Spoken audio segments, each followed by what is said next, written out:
You're listening to Autumn on the Air, the weekly podcast that brings you conversations about the impact of research commercialization and the people who make it happen. Join us for interviews with patent and licensing professionals, innovators, entrepreneurs, and tech transfer leaders on the issues and trends that matter most.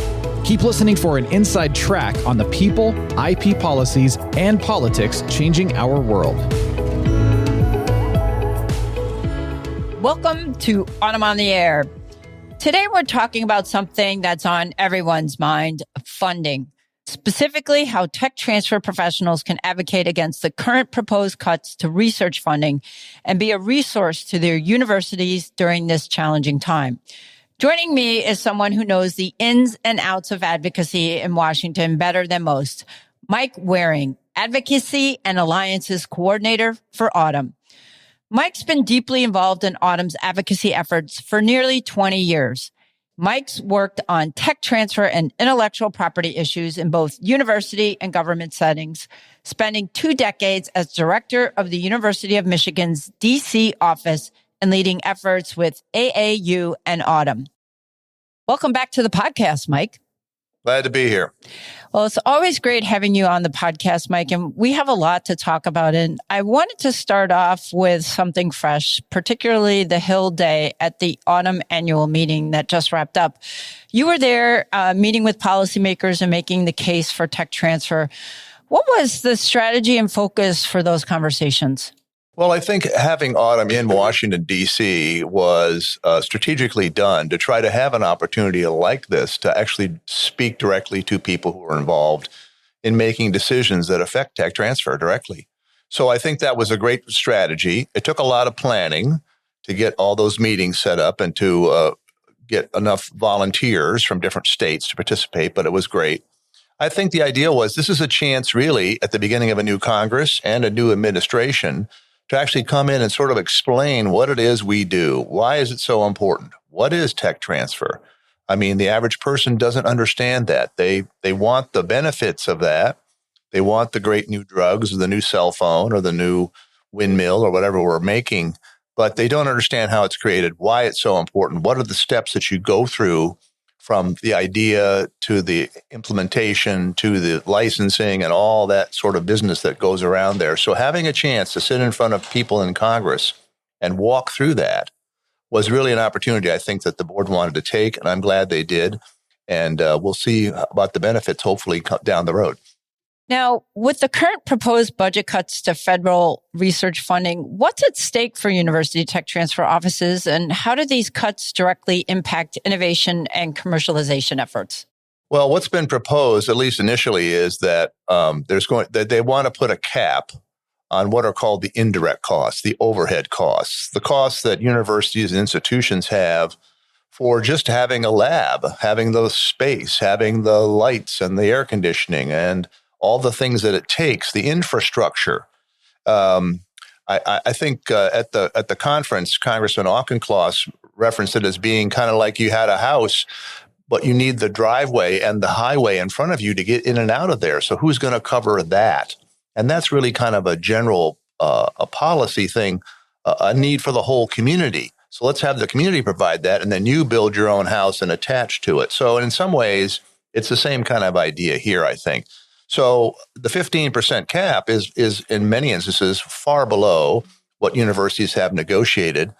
And they really depend upon that income to pay for all kinds of things that are involved in doing the research, as well as the research itself. So I think that's a real problem. And I know that a number of universities are already concerned about that. They have raised red flags about that. They're concerned about the future of their students, their doctoral students who are involved in a lot of that research, as well as the faculty. And where will the money come from on their own campuses to make up for the difference in that cost? And some schools obviously will be more able to absorb that than others. But we're really worried about throwing out the baby with the bathwater. In the attempt to try to balance the budget, we also want to do it in a smart way. And I think we're going to try to make the case, and I think Autumn will continue to make the case, along with the other higher ed associations, that this is not the best way to move forward here. And if there is any sort of fat in the budget, we ought to look for that rather than just sort of coming in with an arbitrary number. Yeah, absolutely. And I would go back to advocacy for a second because we all know that that's key. But I think many tech transfer professionals don't really see themselves as lobbyists. What do you think are some simple yet effective ways that they can make their case to policymakers as well as university leadership? Well, so advocacy, we've had some sessions this past week in Washington where we talked about that. And I think the best answer for that is that in people's jobs, particularly the director's job in a tech transfer office, advocacy is just letting people know why you're there and how important you are and taking credit for the things that your office has done, because that then builds support on your own campus, but also externally. What's the value of this effort that we're trying to do? So we're not asking tech transfer people to become lobbyists, to fly to Washington, to go wander the Hill all the time. We're taking advantage of some of them being here this last week to do a little bit of that. But most of the work's done by their federal relations people, their state relations people who are up on their Hill at their state capitol all the time. And so what they want to do is become a resource for those people and provide data and examples. And what are the benefits of this to the local community? You know, the old Tip O'Neill expression, all politics are local. Well, that's exactly right. So when you're talking to a congressman, what's the benefit of this in his or her district, or a senator, his or her state? How can we quantify the impact that we're having in terms of jobs, in terms of startups, in terms of patents, in terms of PhD students that we're moving forward to be the scientists of tomorrow? You know, there's another part of tech transfer that's moving that knowledge to the next generation. And that's really important too. So all these things need to be explained. And I think the more people do that and see that as part of their job, the easier they make it for the people on their campus or at their institution who are actually in charge of those relationships to be able to have data, ammunition essentially, to make the fight for them. Now, when it comes to engaging university administration, how do you think tech transfer offices can position themselves as an essential resource during these discussions about funding and economic impact? Well, as I just said, you know, the data that they have, the examples that they have. I mean, I think, you know, when I first got involved with AUTM, maybe 15 or 20 years ago, the biggest complaint I heard from a number of tech transfer people is that they can't even get a lot of attention on their own campus from the people above them, who sort of said, well, if you want to have a tech transfer office, that's fine. You pay for it out of your licensing revenues. We don't have money for that, or we're not going to invest a lot of time in that. I think there's been some pushback on that in the last few years, though, to be fair, because I think both AAU and APLU presidents came out a number of years ago with statements saying, hey, we're doing this for the right reasons. We're doing this not to make money necessarily, but we're doing it because it's the right thing to do. It's the return on investment for the taxpayer whose dollars are being used to carry out this research. And so it's our responsibility to do that. And we do that because we want to get this information out to people. We want to get these new discoveries out to people. So, you know, I think even now when we see stresses, particularly at the federal level, the way to push back is to say, look at all the things we're doing. We're going to be able to do less of that unless you can provide us with enough funding. Now, a lot of the discussion recently has been on funding cuts. What are some other legislative or maybe regulatory changes, such as shifts in compliance requirements, that you think tech transfer offices should have on their radar? Well, I think there's a couple of bills we're going to see, and there was some discussion at the autumn meeting in Washington about that, particularly from Senator Tillis, who chairs the IP subcommittee in the Senate, been a very strong supporter of strengthening patent rights. You know, a couple of issues that we deal with a lot, and it's not just tech transfer, it's patent holders in general. One is this whole notion of what is eligible to be patented. Subject matter eligibility. You know, Section 101 has gotten so complicated now with some of these Supreme Court cases that the courts have basically said, we don't even know what is eligible, what is not, you know. And so when the courts are asking the Supreme Court for clarity and they don't get it, then that leads to uncertainty, which is not good. And the patent office then has a tough time figuring out these sorts of things. So I think Senator Tillis and others want to push forward with something that's going to be a little more prescriptive about what we're talking about here. What are the things that aren't going to be eligible? And then assuming that they're not on that list, that they would be eligible, at least for that first, you know, Steve Stisalka, the CEO, talks about these sieves that these ideas go through. And they start out coarse and they get finer through the process. Section 101, 102, 112. And so, but you don't want to throw things out right at the beginning if they have a chance to be considered later on. And I think too many things are being lost, particularly things like therapeutics and diagnostics. We just are not able to get anything like that through the patent process. And we're losing great ideas at a time when we need more ideas that we can take a hold of. So I think it's really important that we push forward on that. He's got that going. The other bill that he's pushing, which we also like, and the Autumn Board has endorsed both of these bills, is a bill that would try to fix some of the problems with the Patent Trial and Appeals Board, because there are an awful lot of ideas that was really started back when they passed the AIA back in 2011 as an alternative to court. And now it's almost being used as a supplement to court. It's clogging up the system. The biggest users of it are the biggest high-tech firms. They're not little mom and pops trying to defend their patent. They're big companies trying to quash potential competitors. And, I think the way it's worked, we need to have some more of a equivalency between court and PTAB if we're going to have the right outcomes. And there continues to be pressure for them to do that. And Senator Tillis, Senator Coons, and others have been great in pushing forward on that. We had a markup in the Senate Judiciary Committee late in the year. It got out of committee, but there wasn't enough time really to do anything. But it does set the stage now to have these continued discussions in the new Congress. And I think we'll start seeing that in the next few weeks. Yeah, it was really encouraging to hear Senator Tillis talk about Prevail and Para and that they're going to pick those back up. So yes. I think hopefully maybe we can be a little cautiously optimistic. Yes, I think that's right. We'll see. Now, there's always subject to change. These bills start out with one thing and, they get modified over time and there's pushback.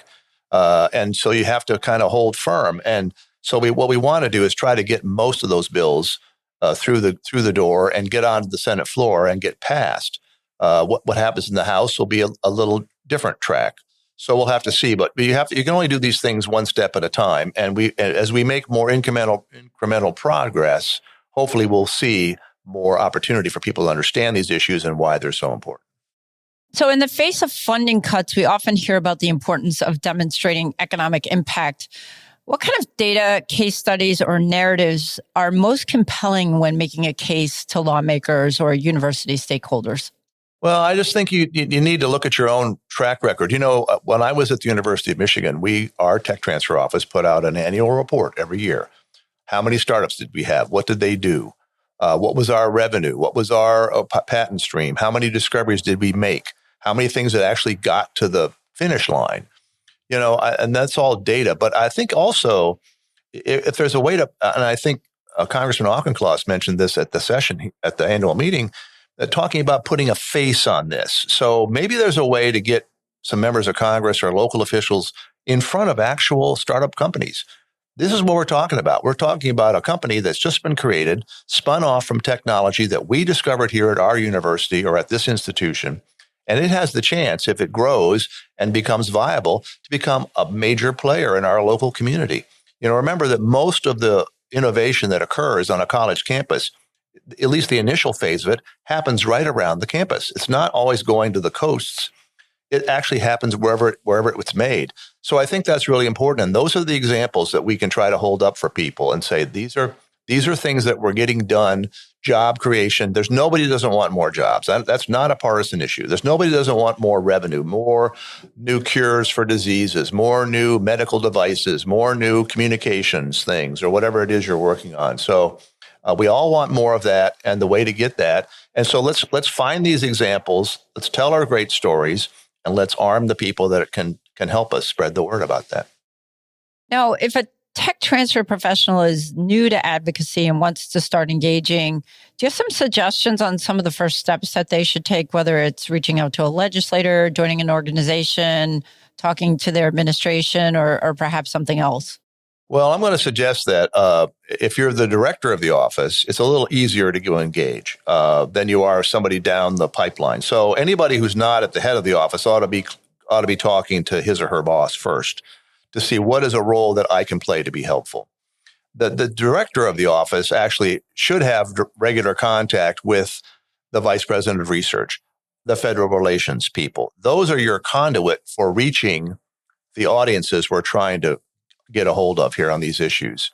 So making sure you have a good relationship with those folks, providing them with this information that you have, inviting them to come see what you do so they can become better advocates for you, and then trying to see if there's a way to include policymakers in events that you might be doing. I know a number of schools do annual showcases of new companies that they've formed, or they highlight certain things that have happened on their campus. Wouldn't it be great to have a local member of Congress or senator come by and maybe give out an award to somebody like that? Actually see that in person. We want to stick little examples of things like that in their brains. So when they come back to Washington, they say, I was just at the University of blah, blah, blah, and I saw this wonderful thing. And now you've got that connection in his or her mind that what you're doing is important, it's valuable, and we ought to do more of it. And that's how you win this battle. It's one person at a time, one policymaker at a time. So let's look for ways to expose what we do to as many people as possible. Now, Mike, you're very well aware that industry partnerships are a big part of tech transfer. How do the shifts in federal funding affect these collaborations? And should we expect to see universities relying more on corporate partnerships moving forward? Well, I don't work in a tech transfer office, so I'm maybe not the best person to ask that question. But I will say that the corporate pals that we have, the partners that we work with, can also help make the case for us on these other issues. Because at the end of the day, the more we're able to churn out great new ideas, the more we have a chance to partner with them on getting these ideas out into the marketplace. So I would think there would be some receptivity on the part of some of our partners to being able, also wanting to put this on their to-do list in terms of talking to people about why this cutting these resources is not a good idea. So I think we'll have to wait and see how this is all going to play out. I mentioned that there's some litigation, AAU, APLU, ACE, the big three higher ed associations obviously have gone to court over this whole indirect cost issue. And we'll see how that ends up being adjudicated. There may be some appeals. We may not have an answer right away. But I think that's going to be very crucial in terms of how we see whether or not this is going to actually come about. But we also have the regular appropriations process that Congress is going through. We still don't have a final appropriation for fiscal 25, even though we're halfway through the fiscal year. The deadline is March 14th. There still hasn't been a deal yet to extend that. There's been some discussion about taking the last year appropriation and just running it all the way through 25 until the end of September. That actually might make some sense for some things. It might be less helpful for others, but at least it would get us out of this short-term fight on some of these things. But we're in for the long term on this. The budget deficit has gotten to be quite large. And in fact, most people don't know this, but last year, the money we paid interest on the debt was actually more than we paid on the defense budget. And that's not a sustainable situation. So how do we go about reducing that debt, in a thoughtful way? And I think that's the key. And if you want to grow yourself out of the debt, you need more innovation to do that. If we want to stay ahead of China and Japan and Europe on these inventions, then we have to do more. And so I think that's the argument, is that you're really cutting off your nose to spite your face when you cut back on our growth potential, which is what these innovations provide. I'm curious, Mike, do you think this current wave of funding threats and policy shifts is a short-term challenge, or do you think we're witnessing a more fundamental shift in how government views its role in funding innovation? I think we're going to see, as long as the current administration is in power and as long as they have control of the Congress, we're going to see they continue to have these debates about these issues. And it'll be interesting to see. We have another set of elections next year in 2026. Mid-year elections, midterm elections tend to favor the party that's out of power. So depending upon what happens, there could be some changes in the House or Senate. They're very close right now. It wouldn't take more than a few members changing hands to really make a big difference. And then all of a sudden you have a different dynamic with a Congress that isn't going to say yes to whatever the president might want to do. But I think in the short term, for the next couple of years at least, we're going to see continued pressure. Even if things were to change, though, I think we now have really this issue about the deficit is going to become more and more of a problem. And in a world where we're trying to keep interest rates lower to encourage investment, the problem is that those things drive up interest rates, and it makes everything more expensive for everybody. And it also leads to inflation, which we've just gone through a bad patch of. So these things all interact in a certain way, and we need to be cognizant of that and that's why I think the best spokespeople on those issues continue to be your university presidents, your CEOs of your foundation, because they can speak for the entire entity. not just your office, but the whole thing. And that's where this is going to be won or lost. Now, Mike, as the podcast comes to a close, I wanted to ask you if you had to give a 30-second elevator pitch to a member of Congress on why they should protect tech transfer funding, what would that be? Well, I guess I would try to paraphrase some of the things I've said here in the last 10 minutes or so, which is that, America is the leader in innovation for a reason. We have empowered great researchers to do research on all kinds of things using federal funding for a lot of it. And look at the benefits of that. Look at the reports that we put out every couple of years with bio, with almost $2 trillion of economic growth the last 30 years, millions of jobs, thousands of patents, hundreds of new drugs that save lives and make life better, a national defense that we can all rely on. Those are all things you get from this investment. It's not really spending. It's more of an investment. It pays you back with the benefits of the things that are discovered. So let's not throw that out. Let's keep doing that while we are smart about our money, but let's make sure that we're investing the right way so that America can continue to be the world leader in innovation. Well, Mike, this has been a really insightful conversation. It's very clear that advocacy isn't just for lobbyists. It's something all of us in the tech transfer community need to be engaged in.